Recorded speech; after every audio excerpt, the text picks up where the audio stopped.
Sadriddin Ayni Sutxo'rning o'limi. Ilgargi zamonlarda Buxoroda har yili Hamon oyi boshlarida Navro'z sayli bo'lib, bu shaharga yaqin Shirbadan degan qishloqda bo'lar edi. U saylda osh damlab sotadigan oshnalar qatorida qozon, tovoq va o'choq tayyorlab ijara qo'yadigan oshxonachilar ham bo'lar edi. Bunday oshxonachilar usti ochiq bir yerda qator o'choq qazib, qozon qurib, o'tin tayyorlab, xaridor kutib o'tirardilar. Ba'zi odamlar masalliqlarni keltirib, shunday oshxonalardan bir qozonni olib, o'zlari osh pishirardilar.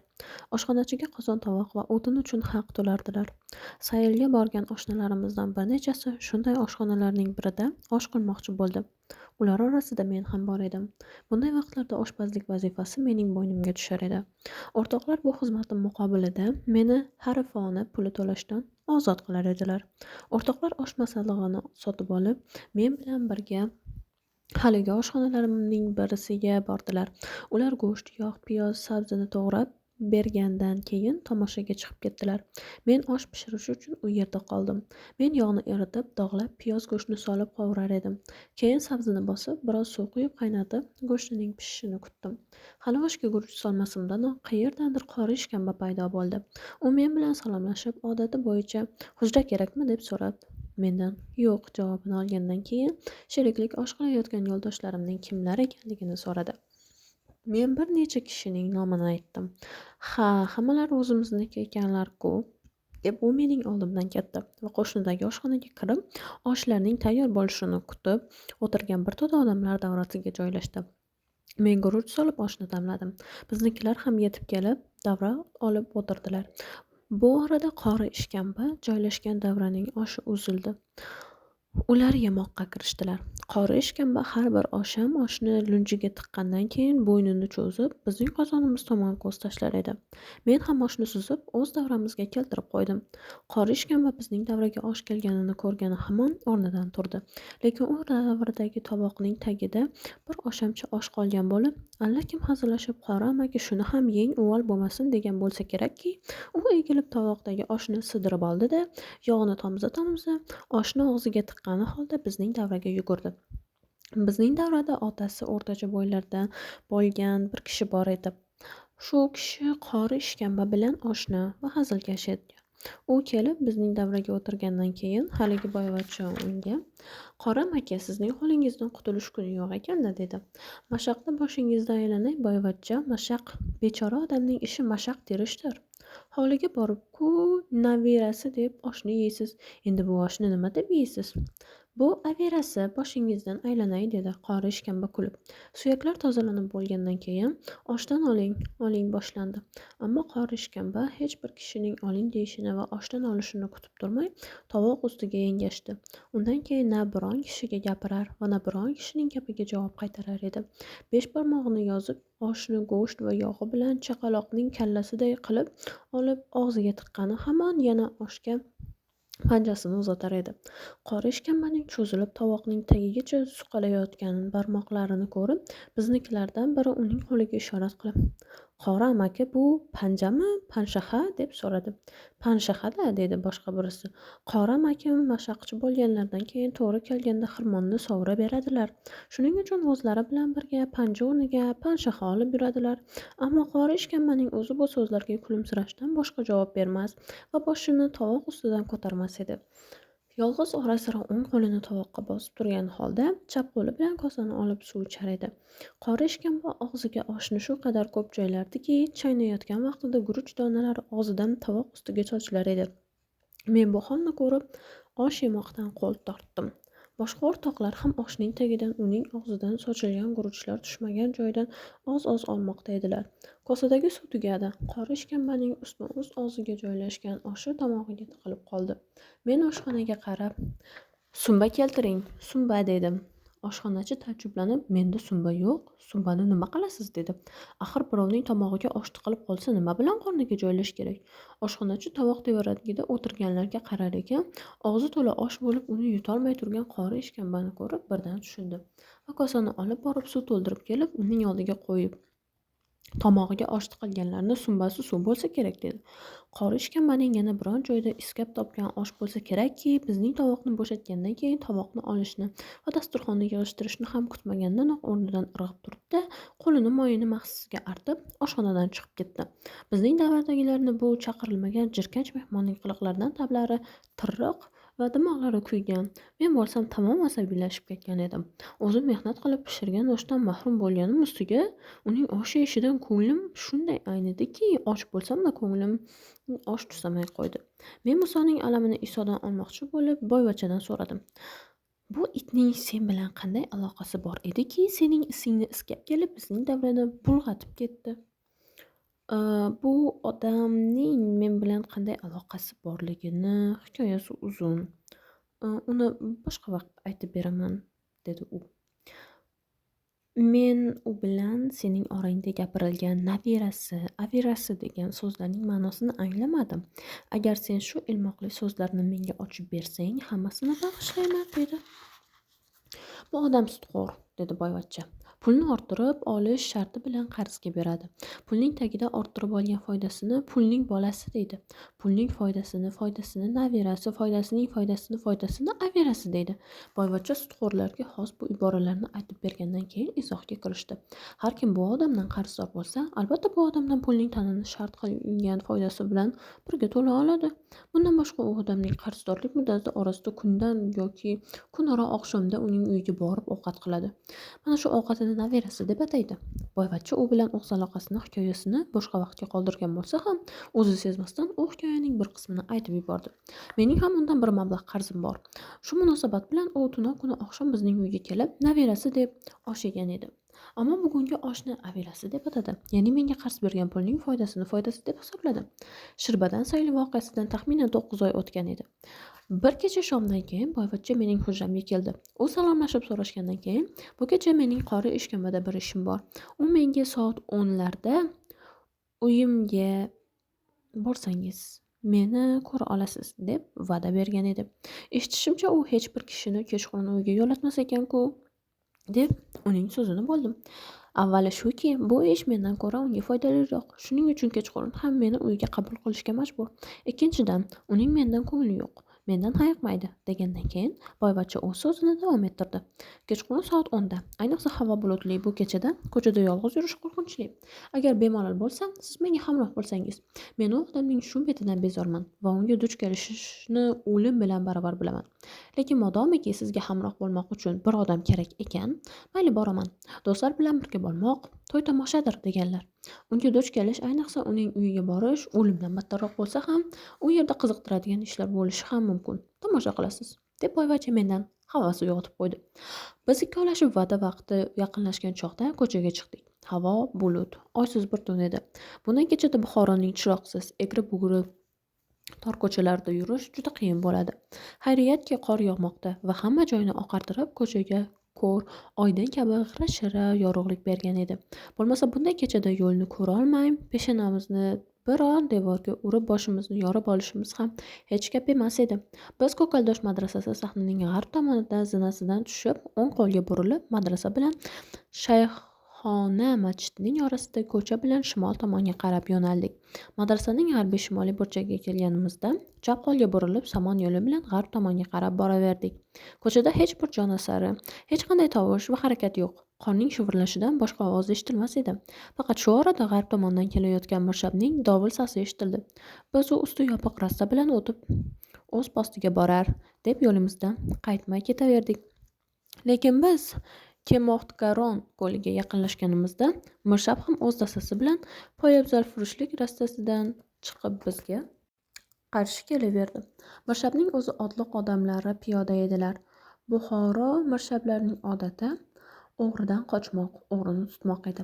Agar qochsak bizning to'g'riligimizni bilib, albatta quvib tutarlar. Agar qochmasak, mirshab bilan yuzma-yuz kelib, o'z-o'zimizni qo'lga tushar edik.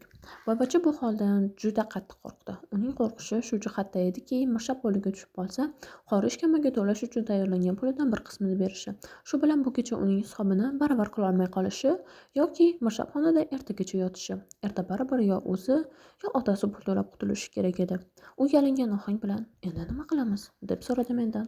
Qo'rqma, hech narsa bo'lmaydi, deb men unga dadillik bergandan keyin aytdim. Orqaga qaytamiz. Siz mening orqamdan devorning osti bilan shoshmasdan og'ir qadam bosib kelavering va orqangizda mirshab kelayotgan tomonga sira qaramang. Biz orqaga qaytib, sekin-sekin yura bordik. Mirshab ham bizning o'g'rimi, to'g'rimi kimligimizni aniqlay olmay orqamizdan qora olib kelmoqda edi. Biz poya ostona guzariga boradigan rangbor furushlik rassasining burchagiga kelganimizda mirshab yaqinlashayotgan edi. Biz chap qo'ldagi timli rassaga burildik va rassaning boshidagi birinchi do'kon supachasiga chiqib, rassaning tomini ko'tarib turgan yo'g'on ustining orqasiga yashirindik. Bizning chap qo'lga burilganimizni ko'rgan mirshab va uning odamlari bizning qanday odam ekanimizni bilmasdan, qo'ldan qochirmaslik uchun bo'lsa kerak, ulardan birisi "Kim u?" deb tovush berdi. Men uning javobiga do'kon supachasidan barcha g'ishtni qo'porib olib, ustun orqasiga chiqdim-da, u g'ishtni ularga otdim va yana o'zimni ustun xonasiga oldim.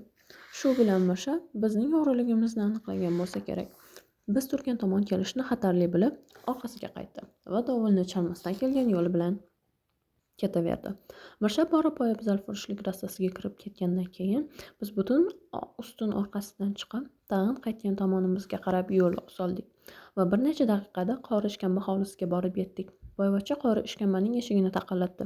Biroz fursatdan keyin darvozasi orqasidan "Kim u?" degan ovoz eshitildi. Bu qori ishkambaning tovushi edi. "Men oshna, Qoram aka, eshikni oching", dedi boyvachcha unga. Qori ishkamba darvozani ochdi, ammo boyvachchaning yonida boshqa bir odamning qorasini ko'rgan. Hamon qaytadan darvozani yopmoqchi bo'ldi, ammo boyvachcha unga yo'l qo'ymadi. Kifti bilan darvozani bir tabaqasiga tiralib, bir oyog'ini bo'sag'idan ichkari qo'ygan holda "Qo'rqmang Qoram aka, bu kishi o'zimizniki", degandan keyin menga qarab "Marhamat qiling, kiring", dedi. Biz darvozadan ichkari kirishga muvaffaq bo'ldik. Yo'lakcha qorong'i va tor edi. Ichkari hovlining kirish yo'li bo'lsa kerak, ochiq turardi. Eshikka o'ng tomonim bilan turdim. Qori ishkamba ro'paramizdagi bir zinaga oyoq bosib, "Kelinglar, yuqori chiqinglar", dedi. Biz uning orqasidan qo'limiz bilan devor paypaslay yuqori chiqa boshladik. Torgina bir sahnacha va uning narigi boshida bir tabaqali eshik bor edi. Eshik oldida 1 metrcha keladigan bir ayvoncha, ayvonchaning osti boloxonaning qor yomg'irdan saqlanadigan yo'lagi sanalardi. Qori ishkamba oldin borib boloxonaning eshigini ochdi. Biz ham uning orqasidan bordik. U boloxonaga kira turib, "Marhamat qilinglar", dedi. Biz ham boloxonaga kirdik, ammo qorong'ilikda qayerga o'tirishimizni bilmay tikka turdik. U bo'lsa boloxonaning tepasida g'ivirlab yurmoqda edi. "Qorom aka, nima qilyapsiz?" deb so'radi boyvachcha undan.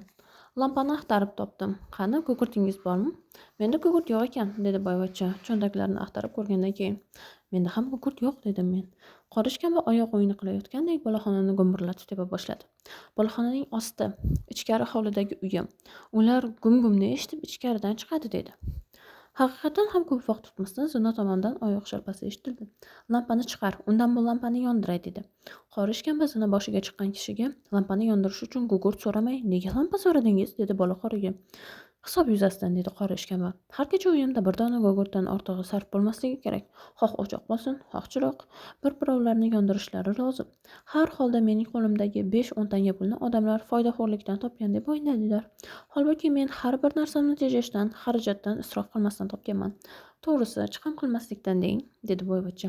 "Agar lampani chiqarib tushirishdan uning shishasi sinsa, mumsikning harji 2 baravar degan maqol to'g'ri bo'lib qoladi", dedim men.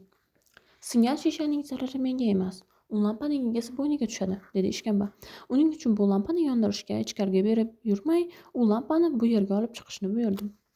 "Ichkari hovlingizdagi lampa sizniki bo'lmay kimniki bo'ladi?" deb taajjub qilib so'radim. "Xotinlarimniki", dedi qori ishkamba va izoh berishga kirishdi. "Xotinlarim to'ppi tikadilar. Bu ishdan tushgan foydasi bari o'zlariniki. Bu ishga bo'lgan xarajat, bu shu jumladan lampa, uning shishasi va kerosin ham o'zlari hisobidan bo'ladi. Ichkari hovlida lampa ham kerak emas, uning yorug'i ham. Unday bo'lsa do'ppilarning narxi uchun shuncha tortishuvingiz xotinlaringiz manfaati uchun ekanda", deb men do'ppi bozoridagi voqeani esladim. "Yo'q, u tortishuvlar o'z manfaatim uchun edi", dedi-da izoh berdi. "Xotinlarim tikkan do'ppilarni men ulardan ko'tarasiga baholab olaman. So'ngra bozorga olib borib, oshnalarim orqali chakana narxda sotaman. Ko'tara narx bilan chakana narx orasida bo'lgan farq mening cho'ntagimga kiradi. Bu orada birov yongan bir lampani keltirib zina ustiga qo'ydi. Qori ishkamba men bo'layotgan gapni tugatganidan keyin qo'lidagi lampani olib borib eshik oldiga qo'ydi. Borib zina boshidagi lampani olib keldi. Yonayotgan lampaning piligini pastlatib, yengi bilan shishasini olib yerga qo'ydi. So'ngra boloxona palosi ostidagi bo'yrandan bir cho'p sug'urib olib, uni boyagi lampadan yondirdi. Va lampasini yoqib olgandan keyin hovlidagi chiqqan lampaning shishasini qo'yib, uni eltib zina yoniga qo'ygach, qaytib kelib boloxona lampasini olib keltirib sandalga qo'ydi. Bu lampa mozorlarda yoqiladigan peliklarday xiragina yorug'lik beradigan 3-lampa edi. Shunday bo'lsa ham biz uning yorug'ida boloxonadagi mebellarni ko'ra oldik. U terilarni oshlagandan chiqiladigan junqar xirindilaridan bosilgan va Buxoro istilohicha ohoki deb ataladigan bir kigiz to'shalgan sandalning ustiga o'zi aytgancha eshak terisiga o'xshagan bir ko'rpa yopilgan edi.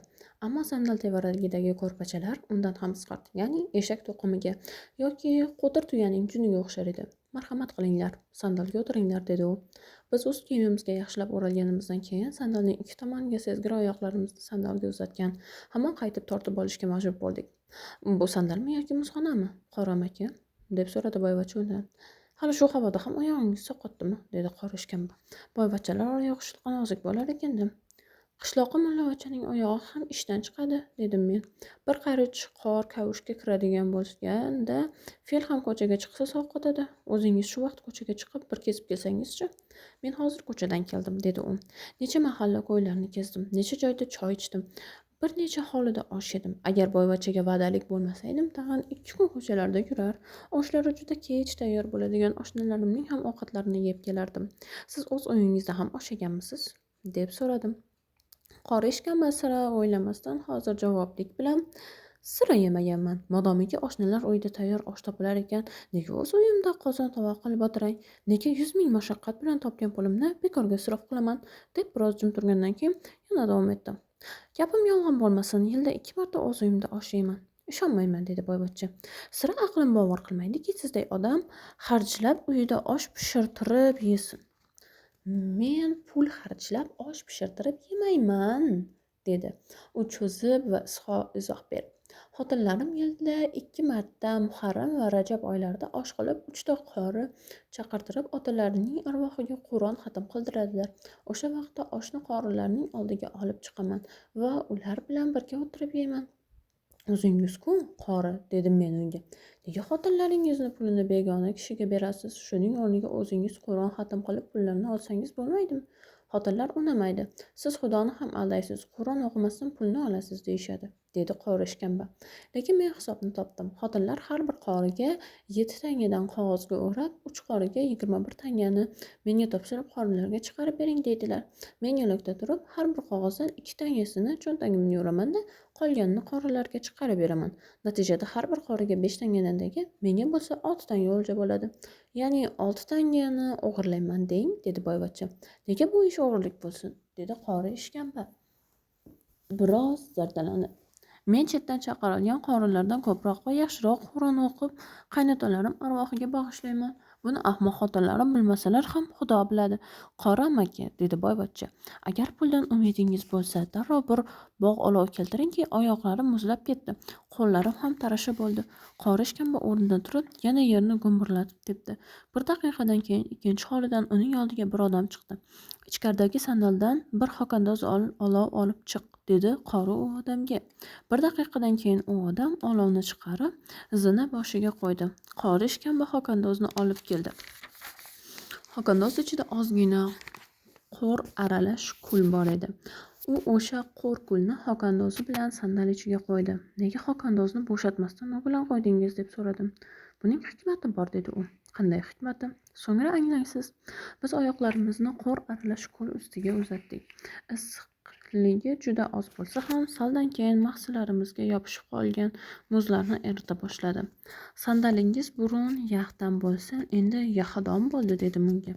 Zarari yo'q. Mening uyimda ko'nglingizga sovuq suv o'rniga yahob urib ketasiz, deb u hali ham mening haqimda shubhasi borligini anglatdi.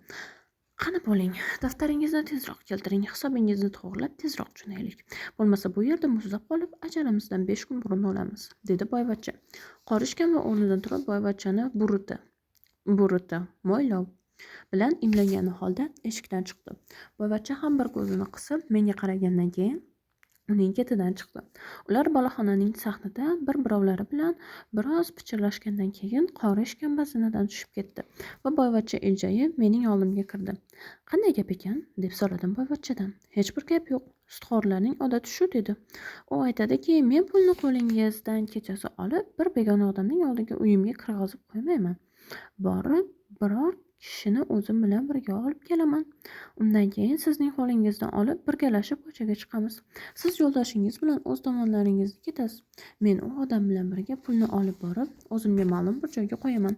Toki siz yo'ldoshingiz qora pulni o'z uyida saqlar ekan, deb gumon qilmanglar. Bir odamning ko'nglida shubha, ishonmovchilikning bu darajasi albatta jinniga o'xshagan bir kasallikdir.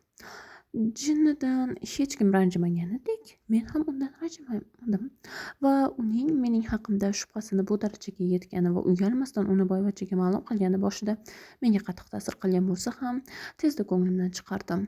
Qora ishkamba 2 daqiqadan keyin qaytib ketdi. Uning yolg'iz kelganini ko'rib, boyvachcha undan: "Aytgan odamingizni topmadingiz shekilli", deb so'radi. Hali u odamning oldiga borganim yo'q. Bir zarur ishni eslab yo'limdan qaytdim. Qora ishkamba izoh yo'li bilan so'zini davom ettirdi. Siz ikkovingiz birovlaringizni yaxshi taniysizlar. Qorong'ida bo'lsa ham birovlaringizni tovushlaringizni eshitasizlar. Hozir gaplashib o'tirishdan boshqa ishlaringiz ham yo'q. Buning uchun chiroq lozim bo'lmasa kerak. Men lampani zina boshiga eltib qo'yib o'chirib ketaman. Kelganimdan keyin uni yoqib hisob-kitobimizni qilamiz. Tuzukmi? Biz kuldik, ammo u bizning tuzuk yoki tuzuk emas deyishimizni kutmasdanoq lampani ko'tarib chiqarib zina boshiga qo'ydi va puflab o'chirgandan keyin zinadan tushib ketdi. Xo'p, dedim men boyvachchaga. Biroz jim turganimizdan keyin, modomiki ikkalamiz bir-birovlarimizni yaxshi tanir ekanmiz, qorong'ida bo'lsa ham bir-birovimizni tovushimizni eshitar ekanmiz va gapirishib o'tirish uchun chiroq ham kerak emas ekan, bas, nega jim o'tiramiz? Unday bo'lsa gapiring, dedi u. Men shu sizdan so'ramoqchi edimki, otangiz tirik chog'da va hamma oldi-berdilari uning nomida bo'lib turgan holda siz nega qarzdor bo'ldingiz va sudxo'rlar bilan murosa qilishgacha borib yetdingiz? Sizga ma'lumki, men otam bilan bir do'konda o'tiraman. Otam xat savodsiz bo'lganligi sababli uning butun hisob-kitobi mening qo'limda. Lekin men ba'zan otamdan yashirib pulidan o'z orzu-havasimga xarjlayman. Bu xarj ba'zida 500, hatto ba'zan 1000 tangaga borib yetadi. Ba'zan shunday hajmdan keyin bankka yoki boshqa biron kishiga kattaroq mablag' to'lash kerak bo'lib qoladi. Shu vaqtda men qarz ko'tarib unday muomalani to'g'rilayman. Bo'lmasa otam oldida sir ochilib qoladi. Shunda saqlanish uchun yo'l topib pul olaman. Buni esa do'kondan kam-kam pul to'plab kishi bilmas uzaman. Xo'p, bunday ishlar boyvachchalar hayotida uchraydigan narsa. Ammo siz shunday vaqtda nega boshqa biron sudxo'r yoki sudxo'r hindiylardan pul ko'tarmay shu isqirtdan qarzdor bo'lasiz? Bu odam bilan bir nafas bir joyda o'tirishning o'zi odamning bir yillik umrini qisqartiradi. Isqirtlikda va boshqa xususiyatlarda ham sudxo'rlar va sudxo'r hindiylar baravardirlar. Ammo bu odamning boshqa sudxo'rlardan farqi shundaki, foyda uchun bir tanga ortiq bersam yoki biron yog'liq palov damlab yegizsam, sirimni o'lgunicha yashirin saqlaydi. Boyvachcha bilan bizning gapimiz shu yerga yetganda, qori ishkamba e'tiqodli odamini boshlab keldi. U zinasida turgan u odamdan gugurt so'radi. Xayriyatki, u odamning gugurti bor ekan. O'sha bilan lampani yoqib, boloxonaga olib chiqdim. U odam ham ishkambaning orqasidan biz bilan salomlashdi. Biz lampaning yorug'ida u odamni tanidik. U Kavkaz Merkuriy nomli nagliot shirkatida joylashgan Kavkaz saroyining saroyboni edi. Qori ishkamba lampani sandal ustiga qo'ygandan keyin ichkari hovlisida daftarini olib chiqdi.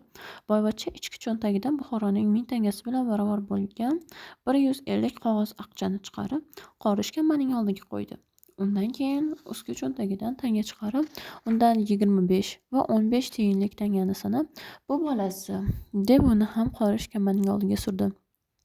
Qori ishkamba pullarni 2 marta sanadi va qog'oz aqchalarni bitta-betidan chiroqqa tutib, ichidagi nishonlarni ko'zidan kechirgandan keyin pullarni yana bir martadan sanab cho'ntagiga soldi. Undan keyin daftarni ochib, bu hisobni yozdi va daftarning jildidan boyvachchaning tilxatini chiqarib, uning qo'liga berdi. Biz jo'namoqchi bo'ldik. "Biroz tura turinglar, birga chiqamiz", dedi qori ishkamba. Bir qo'liga daftar, ikkinchi qo'liga sandaldagi xokandozni oldi. "Bu kulni nima qilasiz?" deb so'radim qora "Bu hali butunlay o'chgani yo'q. Oz bo'lsa-da orasida qo'ri bor. Ichkaridagi sandalga solaman. Agar xokandoz bilan qo'ymasdan sandalning ichiga bo'shatsaydim, butunlay kul bo'lar edi. Endi xokandoz bilan qo'yganimning hikmatini anglagan bo'lsangiz kerak." "Angladim", dedi kula-kula. Qora ishkamba daftar va xokandozni ichkari hovliga qo'yib chiqqandan keyin yo'lakchada turib, "Qani tushinglar", deb bizga tovush berdi. Saroybon lampani ko'tarib zina boshida turdi. Biz uning yorug'ida zinadan tushdik.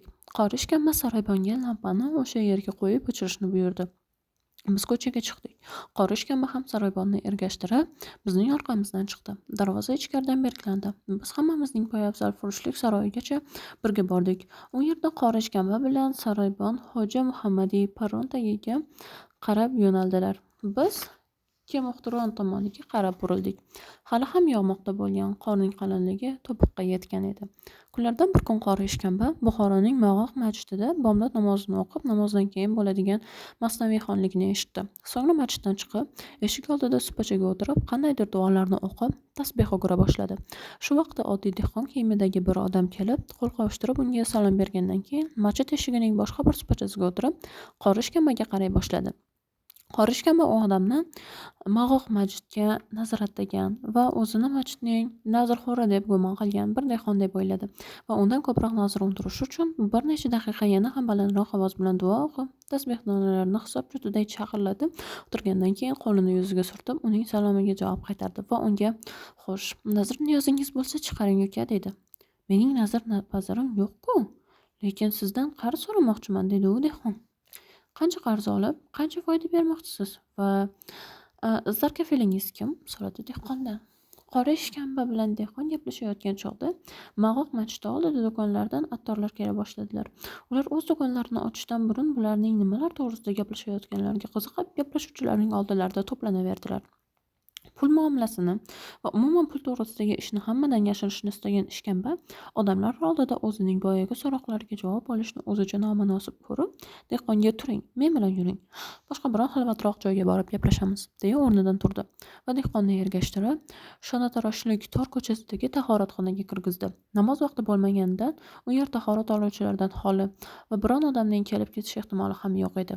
Shunday bo'lsa ham Qora ishkamba ehtiyot yuzasidan tahoratxona eshigini ichkaridan zanjirladi va dehqon bilan birga supachaga o'tirib, unga savollarni qayta boshdan berdi. "Qancha pul qarz olib, qancha foyda bermoqchisiz va zarkafelingiz kim?" "Qora amaki", dedi dehqon. "Avval siz mening dardimni eshiting. U vaqtda men qancha pul muhtojligim o'z-o'zidan ma'lum bo'lib qoladi va qancha foyda berish kerakligim ham o'shanda aniqlanadi." "Ha, gapiring." Men Galosiyaga qarashli Bo'lmaxo'ron qishloqlik yer-suvli uy-joyli dehqonman. Sangsabz qishlog'ining oqsoqoli Arbob Ro'zi o'z yonidagi yerlarimni qo'lga kirgizish uchun ustimdan bir janjal chiqardi. Qishlog'imizning oqsoqoli Arbob Hamid ham unga yon bosdi. 15 kunga qamalib chiqib, keyin qo'zixona eshigiga qatnay-qatnay bu janjal tugagan bo'lsa ham, shu 15 kunda qo'zixonada bo'lgan 500 tanga xarajatni qozikalon mening bo'ynimga yukladi. Janjal ustida turgan qozikalon odami bu pulni har kunda 5 tanga foyda bilan qozixona samovarchisidan qarz ko'tarib xarajatni to'lattirdi. Mana shu namozi bomdodda 500 tanga qarzim 525 tanga bo'ldi. Agar peshin namozigacha topib bera olmasam 530 tanga, xuftongacha bera olmasam 540 tanga, ertaga qolsa 550 tanga bo'ladi. Va shunday boraversa 15 kun o'tmasdan butun yer suvim va uy joyimdan ayrilaman. Shuning uchun arzonroq foyda va uzoqroq muddat bilan hojatimni chiqararmikansiz, deb oldingizga bo'yin egib keldim. Qora ishkamba bunday yog'liq o'lja qanday bo'lib qishloq o'limsahurlari changaliga tushmay menga kelib bu orada biron tuzoq yo'qmikin, deb shubhalanib dehqondan so'radi. Qishlog'ingizga holingizni biladigan, halolingizdan ko'ngli to'ladigan biron savdoyi boy yo'qmidiki, siz ularga bormay menga keldingiz? Bor, dedi dehqon. Mening boshimda o'sha janjalni qo'zg'agan Arbob Ro'zi va unga yon bosgan Arbob Hamid qishloqning sutxo'r boylari, lekin ular qarzga bergan pullarning foydasiga qanoat qilmaydilar, balki yer suvni garovga olib, foyda ustiga foyda zamlab, oz vaqtda meni yerdan mahrum qiladilar. Boya sizga aytganimday, ularning bu janjaldan maqsadlari yerimni qo'limdan tortib olishdir. Men ham, dedi Qora ishkamba, yeringizni garovga olmasdan turib sizga pul bera olmayman. Tuzuk, dedi dehqon. Siz ham yerimni garovga olib qarz bersangiz, lekin eshitishimcha siz qishloqqa chiqib yer suv egallab dehqonchilik qiladigan odam emas ekansiz. Shuning uchun qishlog'imizdan bir kishi agar shu kishidan qarz olsang, yering o'z qo'lingda qoladi, deb meni sizga yubordi. Xo'p, dedi qori ishkamba rozilik ohangi bilan.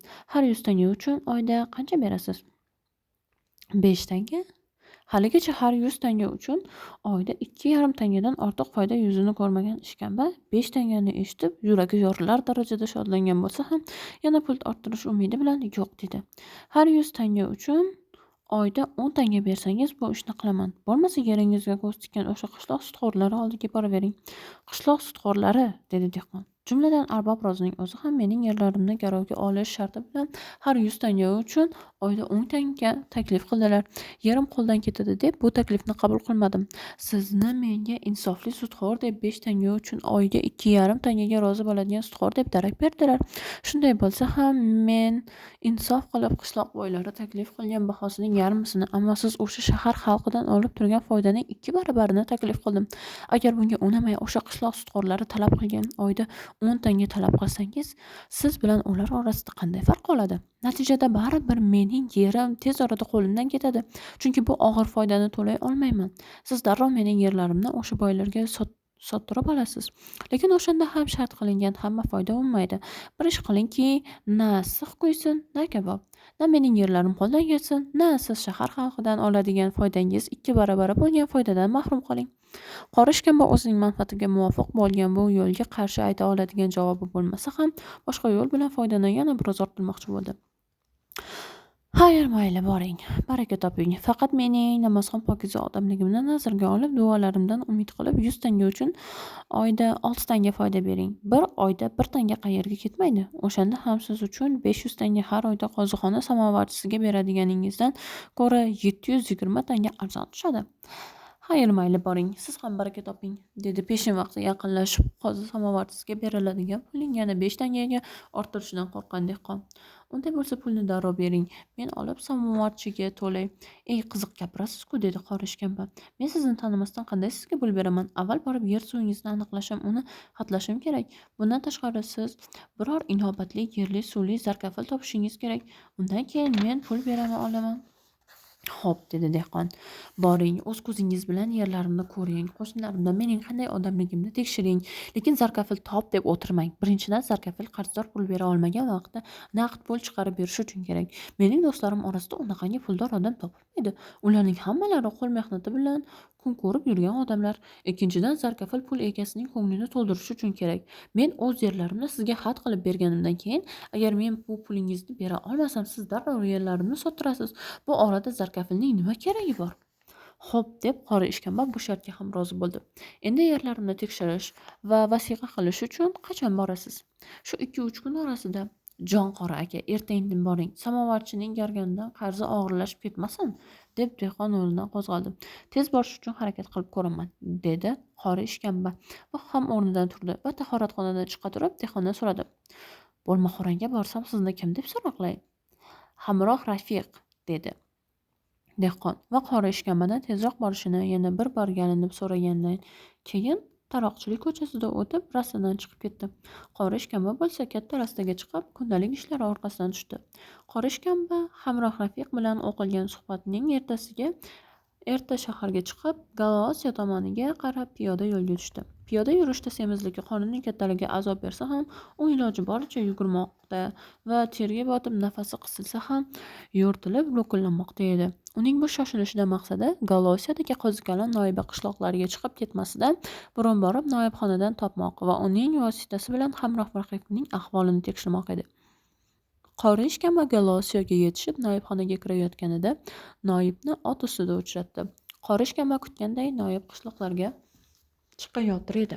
Qori ishkambaning kirib kelishini ko'rgan noib otdan tushdi-da, u bilan quchoqlashib ko'rishdi.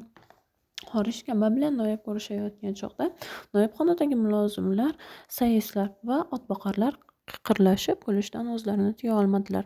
Chunki bularning ko'rishi ikki odamning quchoqlashib ko'rishidan ko'ra ko'proq yonma-yon qo'yilgan ikki xumga o'xshar edi. Noib ham qori ishkambaday qorni katta va semiz bir odam edi. Noibning ishkambadan farqi faqat boshi va yuzining kichikligida, kam soqolligida edi. Boshi shu darajada kichkina ediki, uzoqroqdan uni ko'rganlar g'alla to'ldirib og'zi bog'lanib qo'yilgan qanor bo'lsa kerak deb o'ylar edilar. Haqiqatan ham uning yo'g'on gavdasi ustidagi kiyim-bosh tutamlab bog'langan to'la qanorning og'ziga o'xshar edi. Bir-birovlariga yopishganlari holda qo'llari bir-birovlarining qo'ltiqlariga yetmagan bu beso'naqay ikki do'st o'z ahvollaridan o'zlarining ham kulgilari qistab ko'rishib bo'lgach, qo'l ushlashib kula-kula mehmonxonaga kirdilar. Noib ovqat yeyishda ham qori ishkambaning o'zginasi edi. Bu to'g'rida uning farqi yolg'iz shu ediki, qori ishkamba qornini o'z hujranishlarini va qarzdorlarni dasturxonlaridan to'ldirsa, Noib o'ziga ishi tushgan qishloq boylarining yog'oq ziyofatlarini yeyish bilan birga kambag'al dehqonlarni talab to'plagan qo'y-qo'zi va so'qimlarni so'yib, o'zi uyida ham yer, kambag'alroq odamlarni o'z dasturxoni boshiga yo'latmas ham. O'zi va qori ishkambaga o'xshagan qorni kattalardan ziyofatni ayamasdi ham. Mehmonxonaga kirib o'tirishlari bilanoq Noib o'z mahramini chaqirib dasturxon buyurdi. Hozircha dasturxon bilan birga bir tovoq yaxna go'sht keltir va darrov ikki tovuqni qovurishga buyur, dedi-da qori ishkambaga qarab so'radi. Qanday sabab bilan shahardagi javob muammolaringizni tashlab qishloqqa chiqdingiz? Choy buyuring. Bir ikki piyola choy ichib ham hordig'imni chiqaray, ham qorinni siz dasturxonga qo'yadigan taomlarni shipirish uchun tayyorlay. Biroz dam olganimdan keyin qishloqqa chiqishimning sababini aytib beraman. Bir tosh yo'lni piyoda bosib jonim halqumimga kelayozdi. Hali piyoda keldingizmi? Shunday vaqtlarda foydalanish uchun nega biron ulov saqlamaysiz? Men tishi bor arrani uyimga yo'latmayman-u. Ot yoki eshak saqlaymanmi? Dedi ishkamba va mahram olib kirgan choy bilan dasturxonga ko'zi tushgan hamon gapdan to'xtadi. Dasturxon yozildi, yaxna to'g'ralib o'rtaga qo'yildi va choy qo'yildi. Qori ishkamba ovqatdan burun choy ichmoqchi bo'lsa ham yaxna go'shtini ko'rdi-yu, choydan kechib, yaxna solingan tovoqning ustiga butun gavdasi bilan egildi. U egasi ham yog'liq parchalarni olib og'ziga tiqishda o'z mehmonlaridan qolishmasdi. Siz hali ham ovqat yemagan edingizmi? Deb so'radi. Yegan edim, dedi Noib. Lekin yolg'iz yeyilgan ovqatning mazasi bo'lmaydi va ishtaham ham yaxshi ochilmaydi. Ishtahangizni ochish uchun sizga ham tovoq kerak ekan. Nega o'z odamlaringizdan birortasini dasturxonga chaqirmadingiz? Doimiy haftamog'im bor-u, mahramim. U har xil dasturxon boshida men bilan o'tiradi. Lekin u ovqatni juda oz yeydi. Chimxo'r ho'kiz ochlikdan o'ladi deganlariday chip-chip qilib ovqatlanishi mening ishtahamni battarroq bo'g'ib qo'yadi, dedi Noib so'ng izoh berishga kirishdi. Chunonchi shu bugun erta bir dona qovurilgan tovuq bilan bir bo'lak to'g'ralgan yaxnani dasturxonga keltirib qo'ydilar. Ham tovog'im bo'lgan mahramim bir burda non bilan bir ikki parcha yaxna go'shtdan ortiq yeya olmadi. Buni ko'rib mening ishtaham bo'g'ildi. Ko'ngil tilar-tilamas zo'rg'a tovuqni yeb tugatdim, ammo yaxnadan bir parchadan ortiq yeya olmadim. Qori ishkamba o'z odatining aksi o'laroq ovqat vaqtida bir ikki og'iz gapirib, u tovoqdan ovqat olishi birmuncha keyinga qolgan bo'lsa ham, u bundan ziyoda ko'rmadi. Ovqat yeyishda dunyoda birdan bir raqib bo'lgan hamtovog'ini gapga solib qo'yib, o'zi go'shtlarni chaynamay yutaverdi. Noib o'z chimxo'rligini gapirib bo'lguncha yaxna tovog'i bo'shadi va uning o'rniga qip-qizil qilib qovurilgan ikkita tovuq keltirildi. Bir oxirdan kunjara yeyayotgan bir juft ho'kizday ikki do'st tovuq go'shti ustiga engashdilar. Endi uy egasi ham indamasdan yeyishga kirishdi. U oling dedi-da, manziratga ham o'rin qoldirmay tovuqdan parchalarni ko'tarayotgan hamtovog'ini mehmondorlik nazokati uchun ora-sira boshi va qo'li bilan oling degan ma'noda imlab qo'ysa ham biron og'iz gapirmasdi. Tovuqlar ham yeyilib bo'lib, dasturxonga g'ishtirilib olingandan keyin choy ichish navbati keldi va choy vaqtida qori ishkamba o'zining qishloqqa chiqish sababini aytib berib, Noib uning qo'l ostiga bo'lgan Bo'lmaxo'ron qishlog'idagi Hamroh Rahimning ahvolini so'radi. U bilan oldi-berdi qilsam kuyib qolmasmikinman, dedi. Yo'q, kuymaysiz, dedi Noib. Birinchidan, o'ziga tinch bir dehqon, 5 tanob milk yeri. Amir zamonidagi Buxoro istilohi bo'yicha milk yer deb podshohlikka soliq bermaydigan yerni aytar edilar. Bir toqa, dona, ho'kizi va bir sigiri bor og'a-inisi yoki qo'lidan ish keladigan katta o'g'li bo'lmasa ham o'zi ishchan odam bo'lganidan yerlarni gulbog'chaday obod qilgan va betanob o'ndan balki undan ham ko'proq yerni hosilini oladi. Ikkinchidan, u to'g'ri va kishi haqidan qo'rqadigan odam. Uchinchidan, juda sodda, sofdil va ishonuvchan bir kishi. Shuning uchun yomg'irdan qochib qorga tutilgan odamday qishloq sutqorlaridan qochib sizning tuzog'ingizga ilinibdi. Qori eshkan va Noibning bu gapidan zavqlanib kuldi va Noib o'z so'zini davom ettirib dedi: mana shunday mulkli, asbob-uskunali, o'ziga tinch, to'g'ri va soddadil dehqonda sizday odamning puli kuymaydiganda emas, balki u sizga go'mish sigirday bir necha yil sut qaymoq bera oladi. Birov uni yo'ldan ozdirib niyatidan qaytarsa nima qilaman? U vaqtda, dedi Noib, qo'zi kalom muhri bilan muhrlatib sizga beriladigan parcha xat sizning qo'lingizda o'tkir pichoq vazifasini bajaradi va u pichoqni uning terisini shilib sizga topshiradigan qassob men bo'laman. Demak, hamroh rafiqqa pul qarz berishim maslahat, dedi Noib. Lekin u qishloqqa borib u yerning katta-kichiklari orasida gaplashib vasiqa tayyorlashimiz kerak. Unday bo'lsa o'sha yerga boraylik. Boramiz, deb Noib otlarni tayyorlashga buyurdi. Noib bilan Qori Eshkamba Bo'lmaxo'ron qishlog'iga yetib bordilar. Umrida biror marta bo'lsin ot minmagan Qori Eshkamba ot ustida qiziq ko'rinar edi. Uning qavatma-qavat kiyingan cho'ponlarning barlari ot ustiga yoyilib ketgan, sallasi oldiga tushib, qosh-ko'zini bosgan, pechlari ochilib, har tomonga osilgan. O'zi ikki qo'llab egar qo'shini mahkam tutgan. Noibning mulozimlaridan bo'lgan bir otliq u mingan otga yutgandan yetaklab bordi. Kulgi uchun bo'lsa kerak, Noib uning umrida ot minmaganligini bila turib, jo'rtiga sovutilmagan yosh charz va aso bir otga mingizgan edi. U mingan ot yonida o'zini yetaklab borayotgan otliqning otini tishlamoqchi bo'lib, har zamonda bir unga og'iz solardi. Biror otning kishnashini eshitganda 2-3 kishnab unga javob berardi, yoki sal narsadan qo'rqqan bo'lib, bir tomonga olib qochmoqchi bo'lardi, yoki chiroq yog'i bu yerda tippa-tik turishi ma'nosida bo'lib olib oyoqlarini osmonga ko'tarardi. Otning bunday harakatlarini har birida sho'ring g'urur Qori Eshkamba 10 marta olib, 10 marta tirildi. Voy o'laman, deb dod dedi. Ammo Noib va uning odamlaridan kulgidan boshqa yordam ola olmadi. O'zini otdan tashlamoqchi bo'ldi, ammo tashlay olmadi. Agar otini yetaklab borayotgan yigitning chaqoligi ustaligi bo'lmasa edi, haqiqatan ham u yiqilib o'lar. Hech bo'lmaganda boshi yorilib va qo'l-oyog'i singan bo'lardi. Bo'lmaxo'ron qishlog'ining aholisi Noibni hech vaqt shu kungiday kulgi va qiyg'os bilan qarshi olmagan edi. Ular har vaqt Noib qishloqlariga kirib kelganda boshimizga yana ne balolar keltirdi ekan deb qayg'uga tushardilar. Bu safar ham ularning yuraklari shu qayg'udan xoli bo'lmasa-da, Qori Eshkambani otga mindirib kelish manzarasini ularni kuldirmay qo'ymadi. Qishloqning katta kishiga keksa chollarigacha ko'chaga chopib chiqdi. Qishloqqa kirib kelgan maymunbozning tevaragiga yiqilgandan uning atrofini o'rab oldilar. Bu tasodifiy qarshi oluvchilarning oldilarida haqiqatni shodlik bilan qarshi oluvchi bo'lib qishloq oqsoqoli Arbob Hamid turar edi. Arbob Hamid otda kelgan Noib bilan va uning ishorasi bo'yicha Qori Eshkamba bilan ko'rishgandan keyin otdan tushib, ularni boshlab borib o'z hovlisiga tushirdi. Noib va uning yo'ldoshlari shoh-supa ustiga chiqib olishlari, hamon oqsoqolning odamlari bir semiz qo'zini keltirib, supa oldida Noibning ko'zi tushadigan joyda so'ydilar. Bu endi oqsoqolning Noibini qanday shodlik bilan qarshi olganini amaliy alomati edi. Dasturxon yozildi, meva-cheva tortildi. Qishloq kattalari ham Noib o'tirgan supaga kelib, dasturxon boshiga o'tirdilar. Eski to'n faqirlar bo'lsa, daraxtlarning tubiga, devorning tagiga o'tirib, Noib boshimizga yana qanday baloni olib keldi ekan deb bir-birovlari bilan pichirlashmoqda edilar. Qori Eshkambaning ko'rinishidan paydo bo'lgan kulgi va shodlikdan endi asar qolmagan edi. Xalq orasida hamroh rafiqni ko'rmagan Noib uning qayerdaligini oqsoqoldan so'radi. U Yavon, qirda, dalada. Bug'doy o'rayotgan bo'lsa kerak, deb javob berdi oqsoqol. Biron odam yuborib uni chaqirtirib keling, dedi Noib.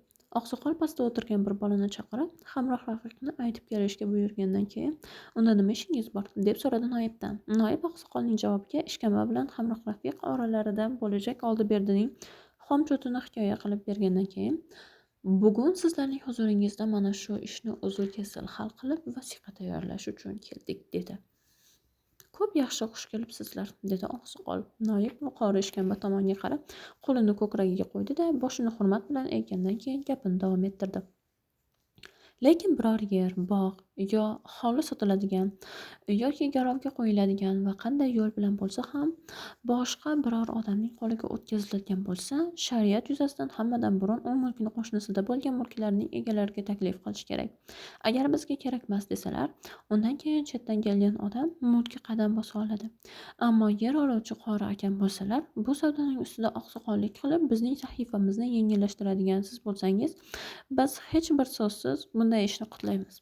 Qori akam bo'lsin yo boshqa shaharlik yo bo'lsin, shahardan uzoq bo'lgan bu qishloqqa kelib dehqonchilik va mulkdorlik qila olmaydi. O'zining ham qishloqlarini o'z ko'zi oldida oz yerga ega qilib qo'yish alamiga chidolmasligi, chamalangan hamroh raqiqning o'zi bu ishga topgan. Hozircha uning yerini Qori akamning nomlariga xatlaymiz. Bu qish beradigan qarzlari foyda tug'ib, yerning arziydigan narxiga yaqinlashgandan keyin albatta uni sottirib o'z pullarini undiradilar. U vaqtda bu yerni qo'shni bo'lgan mulk egasiga o'tkazasizlar.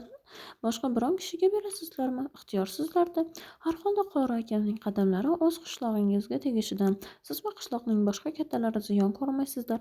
Bu kishi qo'llari uzun, barakali odam, dedi noib va oqsoqoldan so'radi.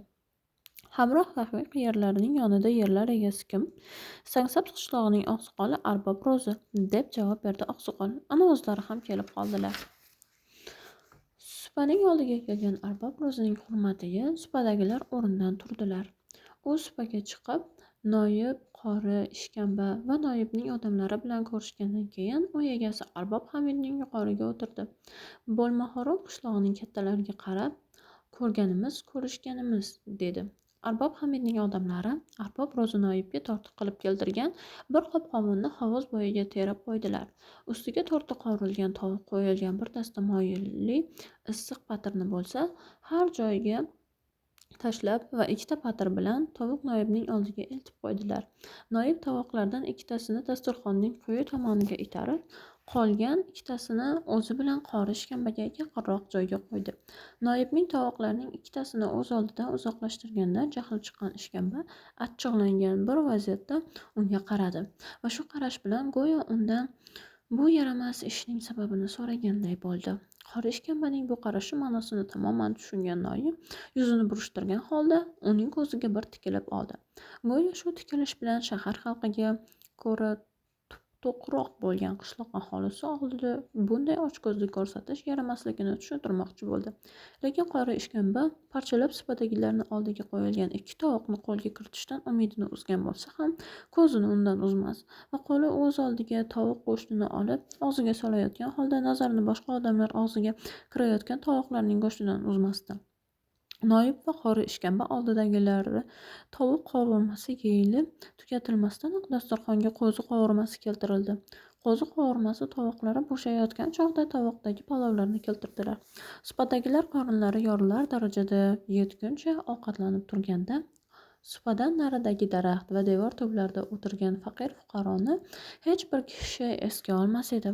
Noibning maxsus chaqirig'i bilan kelgan va bu moyli ziyofatlarning ustida va uni talash munosabati bilan bo'layotgan hamroh rafiqqa ham hech kim qaramasdi.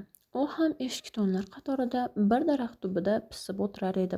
Nihoyat bo'shagan tovuqlarni yig'ishtirdilar. Sarqa toqatlar haligi faqirlarga berilib, dasturxon tovuqlar oldiga qoqildi. Chaynalgan suyaklar itga tashlandi. Qovunlar to'latilgan barkashlar qatoriga qo'yildi. Qovun yeyilib bo'lgandan keyin uning qirilmagan puchoqlari ham sadaqa qilindi. Oxiri Qori ishkamba tomonidan o'qilgan bir duo bilan dasturxonga fotiha berildi.